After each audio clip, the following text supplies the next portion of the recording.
نحمده ونصلي على رسوله الكريم اما بعد فاعوذ باللہ من الشیطان الرجیم بسم اللہ الرحمن الرحیم فاذکرونی اذکرکم واشکروا لی ولا تکفرون صدق اللہ العظیم۔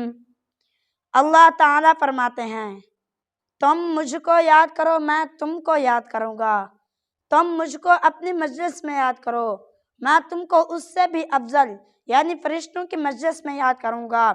آج پوری دنیا کا انسان دل کا اطمینان ڈھونڈ رہا ہے، جتنا وہ اطمینان ڈھونڈنے کی کوشش کر رہا ہے اتنی ہی بے چینی بڑھتی جا رہی ہے۔ اللہ تعالیٰ فرماتے ہیں یاد رکھو اللہ تعالیٰ کا ذکر وہ چیز ہے جس سے دلوں کو اطمینان نصیب ہوتا ہے۔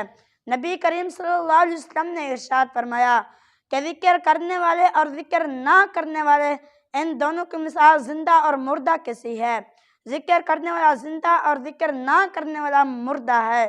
ذکر کرنے سے اللہ تعالیٰ کا دھیان پیدا ہوتا ہے۔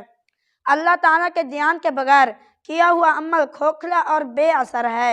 اللہ تعالیٰ کا دھیان برے کاموں سے روکتا ہے اور اچھے کاموں پر آمادہ کرتا ہے۔ ایک صحابی نے آپ صلی اللہ علیہ وسلم سے پوچھا سب سے افضل عمل کیا ہے؟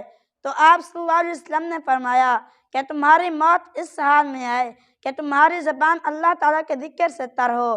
یہ اسی وقت ہو سکتا ہے جب آپ نے دنیا میں ذکر کا اہتمام کیا ہوگا۔ اللہ تعالیٰ ہم سب کو ذکر کرنے کی توفیق عطا فرمائے اور ایمان پر خاتمہ نصیب فرمائے، آمین آمین۔